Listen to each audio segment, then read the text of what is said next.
से कोई दिक्कत नहीं। आवाज नहीं उठाइएगा, आप लोग हम लोग के सहयोग नहीं कीजिएगा, तो फिर हम लोग इस रोड पर हम लोग चलेंगे कैसे? क्योंकि कहीं गरीब महिलाएं हैं,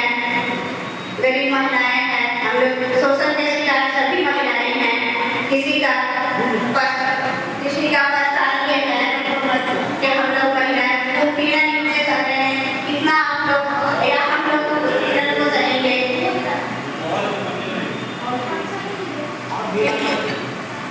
कितना हम लोग इसको उत्पीड़न को सहेंगे। सहने का शक्ति तब तक महिलाओं को होती है जब तक उसमें शक्ति होती है, क्योंकि आदमी उत्पीड़न को सहते सहते आदमी हम लोग औरतें थक गए हैं, तो थकने के बाद हम लोग क्या करेंगे? अब लगता है कि कहीं ना कहीं हम लोग का कोई ऐसा रास्ता मिल जाए जो आराम से कर सके और किसी का दुख तकलीफ नहीं सहे, या अपना पति को ही क्यों ना हो, पति का भी क्यों ना हो, क्योंकि ये उत्पीड़न इतनी बढ़ चुकी है, हम लोग करते करते भी बात नहीं कर पा रहे हैं। तो आप लोग हम लोग के सहयोग कीजिए, महिला वर्ग के तरफ से हम लोग बनाए हुए हैं, क्योंकि इसी के लिए बनाए हुए हैं कि हम लोग महिला को सहयोग करें, साथ में सब लोग मिलकर एकता बनाएंगे। जैसे कि हम लोग रोड पर चलते ऐसा करके वहाँ से दो बोली बोलते हैं, तो क्या हम लोग इस बात को हम लोग समझ सकते हैं? नहीं। लड़के औरत को तो बोली जा रही है, लेकिन लड़कियां को छोड़ी जा रही है, नहीं छोड़ी जा रही है, क्योंकि लड़कियां ही सबसे ज्यादा टूटती है, लड़कियां ही है। क्योंकि लड़कियां क्यों है बात? क्योंकि उसमें शक्ति नहीं है।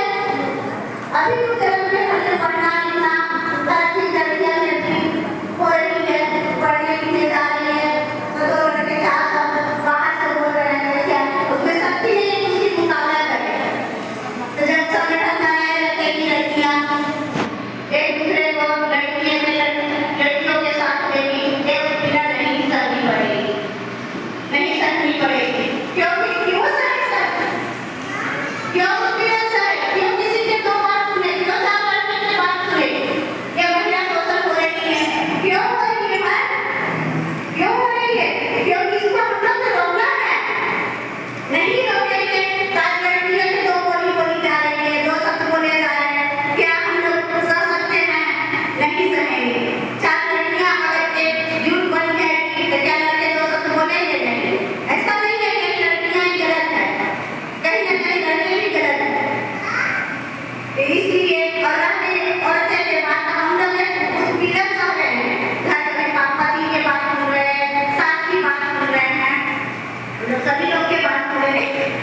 होना चाहिए।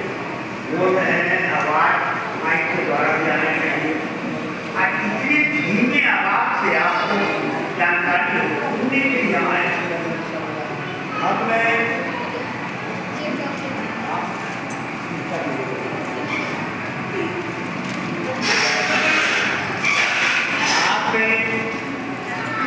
हर बात को ध्यान से सुनना समझने की आवश्यकता है। आपने कहा कि क्यों नहीं बुलाया? हमारे बीच में डॉक्टर सोमन कुन्ना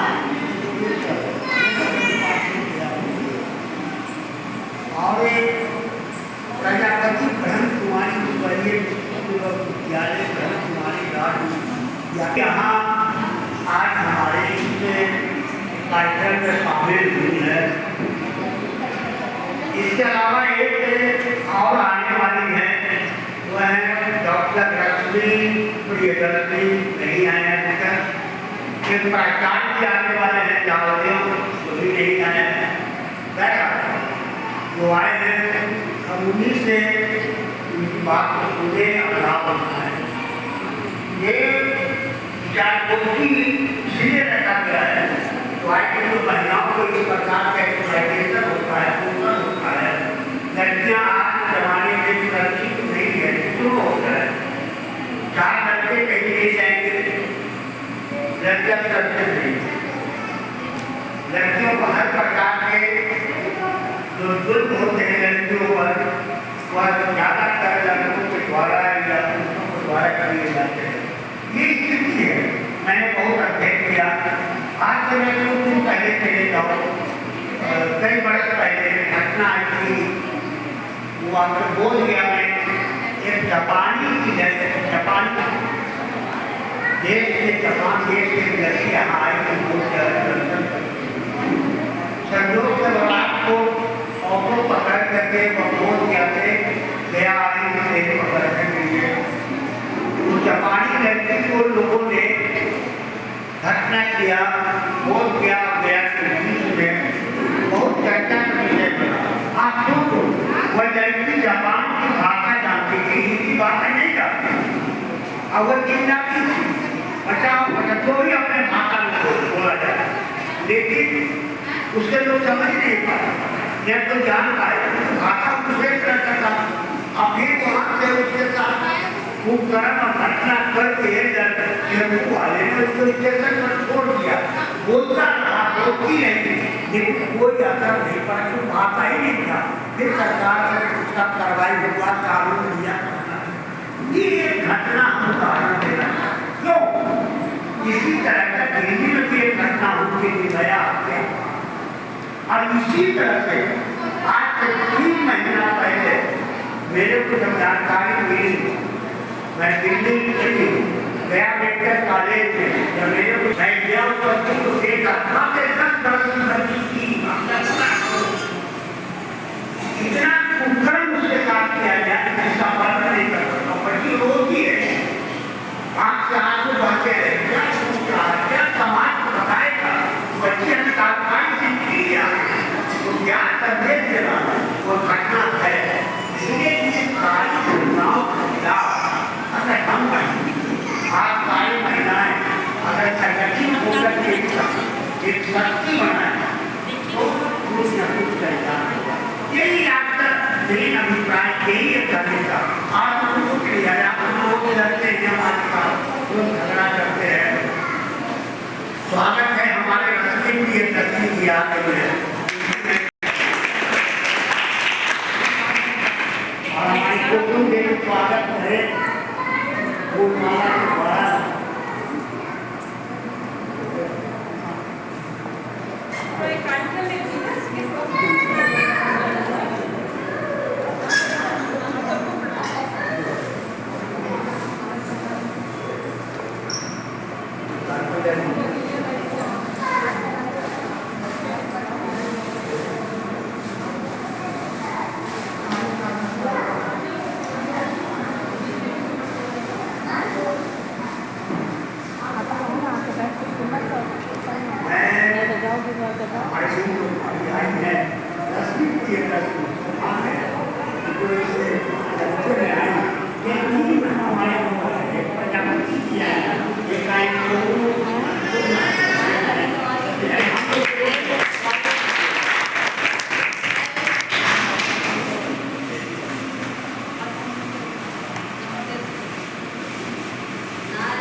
शिक्षा के क्षेत्र में महिलाएं पुरुषों से आगे भी है, बराबर भी है, लेकिन फिर भी महिलाएं अपने आप में असुरक्षित अनुभव कर रही हैं।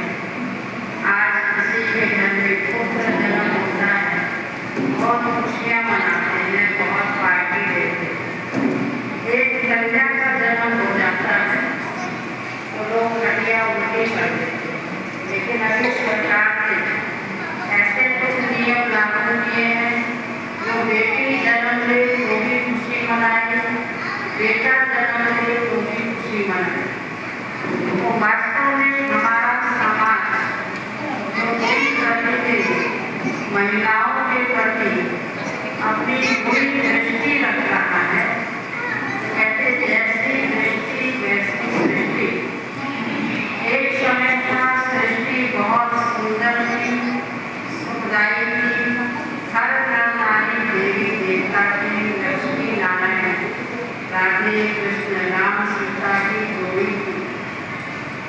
वो राम राज्य कहलाता था, वहाँ नारियों का बहुत सम्मान होता था। पहले लक्ष्मी पीछे नारायण, पहले सीता पीछे राम, पहले राधे पीछे कृष्ण। तो वो समय फिर से आने वाला है।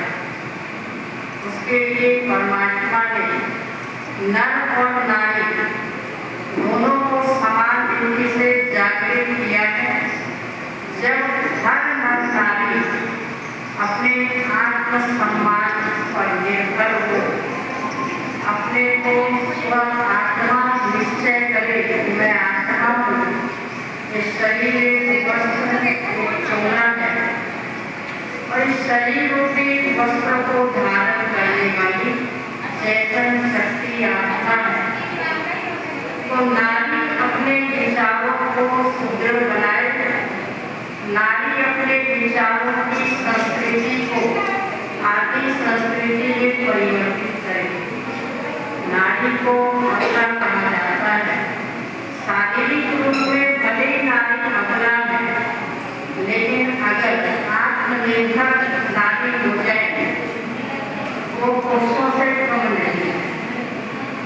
तो इसलिए हमें अपने अंदर आत्मिक शक्तियों को जागृत करने की आवश्यकता है।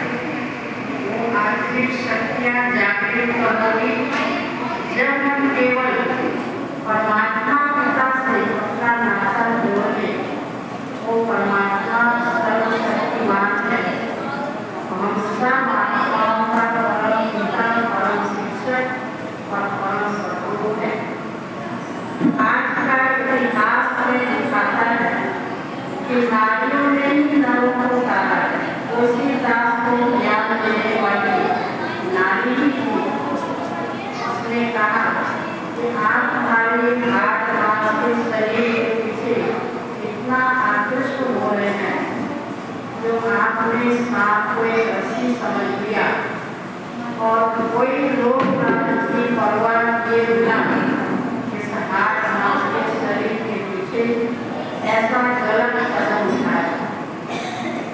ऐसे ही जितनी भी नारियां हैं, उन्होंने पुरुषों को इस सत्य का मार्ग दिखाया, पूरा सहयोग किया है। लेकिन अगर आज कोई नारी सत्य का मार्ग अपनाती है तो पुरुष उसमें बाधा डालता है। लेकिन आप अगर अपनी शक्तियों को जागृत करेंगे, मैं अबला नहीं सबला हूँ, मैं अम्मा नहीं मैं जगदम्बा हूँ, मैं साधारण नारी नहीं हूँ, मैं दुर्गा हूँ, सरस्वती हूँ, लक्ष्मी हूँ, वैष्णव देवी हूँ। ऐसी चरित्रवान वो नारियां थी जिन्होंने ऐसे महापुरुषों को जन्म दिया। आज नारी अगर न हो तो पुरुष की उत्पत्ति कहाँ से होती है? एक छोटा सा उदाहरण हम बताएंगे। एक माता के पास 4 कन्याओं ने जन्म दिया। उसकी इच्छा थी मेरे यहाँ बच्चा पैदा हो, पुत्र पैदा हो। लेकिन कहते जो मनुष्य इच्छाएं रखता है, इच्छाएं परछाई के समान है, परछाई आगे आगे और इच्छा रखने वाला मनुष्य उसके पीछे पीछे। बाद कन्या पैदा हुई, उन्होंने उस कन्या को मरवा दिया। फिर दोबारा भी कन्या पैदा हुई, दोबारा भी उसने पेट के अंदर ही खत्म कर दिया। तीसरी बार कन्या हुई तो भी ऐसा ही किया। चौथी बार हुई, परमात्मा ने इसको चांस दिया कि कन्या कोई गलत नहीं है, आप भी माता जन्म देने वाली होती कन्या माता है, नारी है, लेकिन फिर भी उसको समझ में नहीं आ रहा था। उसकी सास ने कहा आपकी बार कन्या होगी तो दोनों को यहाँ से निकाल दे। चौथी बार भी कन्या ने ही जन्म दिया, लेकिन चौथी बार जब कन्या ने जन्म दिया तो माता बिल्कुल निराश हो गई और भगवान को सच्चे दिल से याद करने लगी, पुकारने लगी। तब परमात्मा ने उसकी पुकार सुन के पांचवी बार में उसको पुत्र दिया और पुत्र पैदा हुआ। और वो पुत्र कौन था? आत्मा तो कन्या की थी, 16 केवल पुत्र था। जब पुत्र हुआ सबने को खुशियां मनाई, पार्टी दी खूब धूमधाम से। धीरे धीरे पुत्र बढ़ने लगा और जैसे जैसे वो बढ़ने लगा धीरे धीरे उसको एक रोग ऐसा ग्रस्त कर गया। उस रोग के कारण वो पुत्र धन प्राप्त होते हुए खुशी गायब हो गई। न माता खुश रह रही थी, न वो पिता खुश रह रहा था, और बच्चा को केवल कर्ज चुकाने के लिए आया था। कि 4 बार मैं कन्या बनकर के आई तो मेरी कोई वैल्यू नहीं समझी है, 5वीं बार मैं पुत्र बन के आया, इतना मेरे पीछे धन लुटाया गया।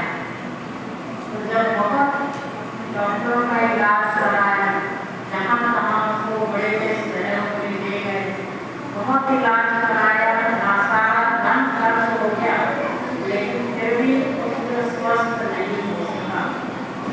आखिर वो अंतिम घड़ी आ गई जब वो पुत्र का अंतिम श्वास चल रहा था और जैसे ही वो पुत्र शरीर छोड़ने वाला था, थोड़ी देर पहले वो स्वस्थ होकर के पूर्ण रूप से हंसा। जैसे वो बच्चा हंसा तो माँ बाप ने पूछा बेटा क्यों हंस रहे हो, इतना क्यों हंस रहे हो? तुम्हारी तबीयत भी ठीक हो रही है, तो स्वस्थ हो रहे।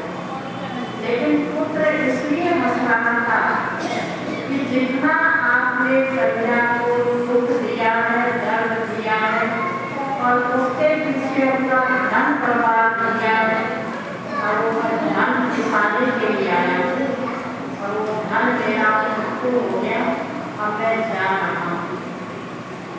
ऐसा सुनते ही माता पिता दोनों रोने लग गए कि पुत्र मिला, पल भर का सुख मिला, लेकिन सदा काल के लिए दुख देकर के चला गया। तो महिलाएं कमजोर नहीं है, कमजोर को समझा जा रहा है। अगर हर एक नारी समझे कि मैं भी सती सावित्री हूँ, मैं भी अनुसुईया हूँ, मैं भी सीता हूँ, मैं भी लक्ष्मी हूँ, मैं दुर्गा हूँ, मैं दुर्गा दुर्गुण नाशिनी हूँ, दुर्गुणों का नाश करे। पास चाहे नर है चाहे नारी है, चाहे छात्राएं है चाहे छात्र है, कोई किसी से पीछे नहीं है।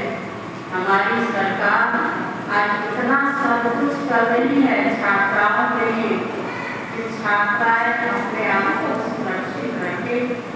उसके लिए आज जो दुनिया के अंदर फैशन दिखावा है, तो कहा जाता है फैशन दिखावा छोड़ो वाली, गुणों के गहने पहनो ना।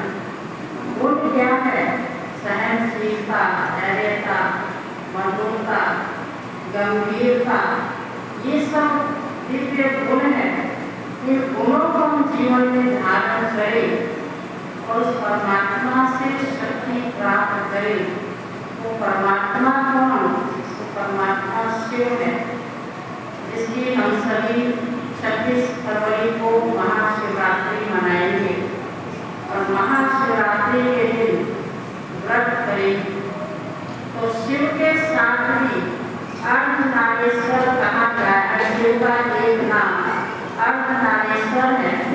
शिव की शक्ति नारी है। अगर वो शिव से बुद्धि का योग लगाए, योग अर्थात योग बुद्धि की ताकत परमात्मा से जोड़ ले, नारी के अंदर शिव की शक्तियाँ आ जाएगी, जिसके कारण नारी सशक्त हो जाएगी।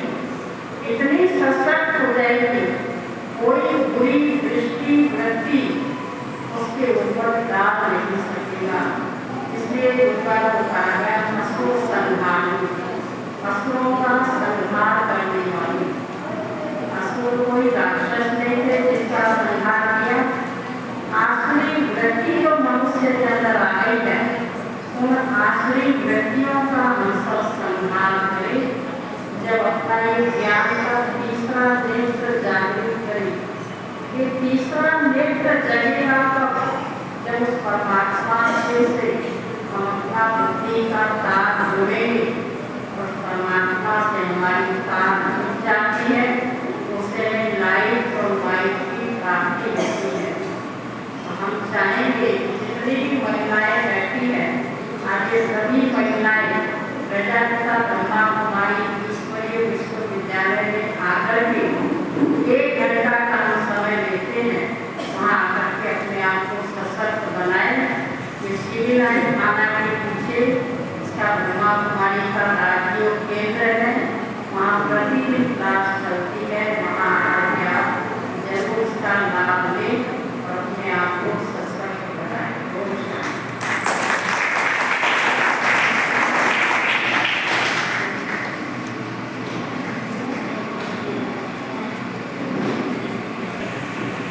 संदेश दिया किया जाए, वो क्या करता है, ये सबसे बड़ी चीज है। और हमने अपनी ओर से जो धन्यवाद भी करे, अच्छा है टेंशन लेकर चल रहे हैं, हम आपके पढ़ाई कोशिश कर रहे हैं धन्यवाद। और अब हम चाहेंगे कि हमारे जीवन में खासा है उसका पहले जो याद करें, वो है पूजा करना। यहाँ बैठी हुई है, मैं जो भी सवाल उनकी पूजा हमारी ये छात्र हैं आपके ये 2 प्रोफेसर हैं, एक है सोनू अनुपमा और तस्वीर चाहेंगे कि ये छात्र हैं, ये दोनों शिक्षा पढ़ाई करें और उसका ज्ञान ले लें, ताकि शिक्षा विद्यार्थी है आगे बैठो चाहेंगे कि दोनों सकते अब हम चाहेंगे हमारे बीच में जो वक्ता है किरण कुमारी, कहाँ है किरण कुमारी? किरण कुमारी कहीं पर है? किरण हमारे यहाँ स्टेज पर और संजय पे 2 सप्ताह के बीच है किरण कुमारी। किरण के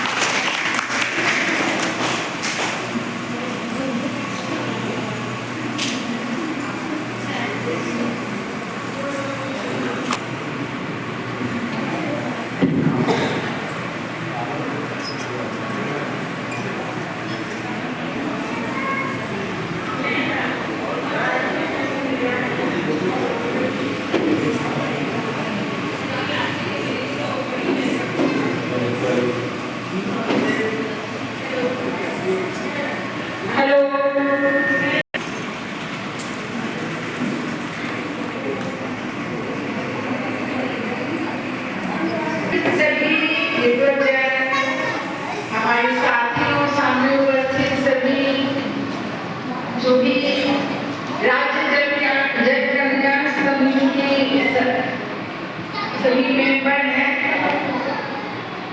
उन सभी का स्वागत है। आप लोग यहाँ उपस्थित हैं, आपके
विद्वान थी, शास्त्रार्थ भी किया करती थी। बहुत सारी ऐसी महिलाएं हैं जिन्होंने पुरुषों को भी पढ़ा दिया शास्त्रार्थ में, विद्वता में। शंकराचार्य जी ने मंडन मिश्र को शास्त्रार्थ में पराजित किया था, तो मंडन मिश्र की पत्नी ने शंकराचार्य जी को पराजित किया। तो उस समय की जो नारियां होती थी वो किसी से कम नहीं होती थी, पुरुषों से बराबर की हिस्सेदार थी और पढ़ाई लिखाई अधिकार हर मामले में बराबर की थी। उनमें भेदभाव नहीं किया जाता था। उस समय उनकी स्थिति बहुत अच्छी थी। यज्ञ के नारस्तु पूजन्ते रहन्ते तत्र देवता, ऐसा कहा जाता है जहाँ नारियों की पूजा होती है देवता वहीं वास करते हैं। तो हम जानते हैं समाज में आज भी आप सब लोग अगर विद्या की देवी है तो सरस्वती है, धन की देवी है तो लक्ष्मी है, और ज्ञान की देवी भी सरस्वती है, पवित्रता में माना जाए तो गंगा नदी है। तो ऐसे जितने भी स्त्रियों के नाम लिए जाए सब के सब पूजनीय हैं। लेकिन क्या होगा ऐसा कि स्त्रियों की बाजार व्यवस्था के बारे में सुना होगा। आज जो हम देख रहे हैं कि सारे देश इस जगह पर आकर इकट्ठे हो रहे हैं, एक सांस्कृतिक सूत्र में, आर्थिक सूत्र में बंध रहे हैं। तो उसी तरह से भारतवर्ष में भी यह जागरण आया, स्त्री सशक्तिकरण पर जोर दिया जाने लगा, स्त्रियों की मुक्ति की बात की जाने लगी। स्त्रियां अब जो है सो हर क्षेत्र में हम देखते हैं, जीवन के हर क्षेत्र में वो आगे बढ़ रही हैं। उनकी सबसे ज्यादा जरूरी चीज क्या है? शिक्षा।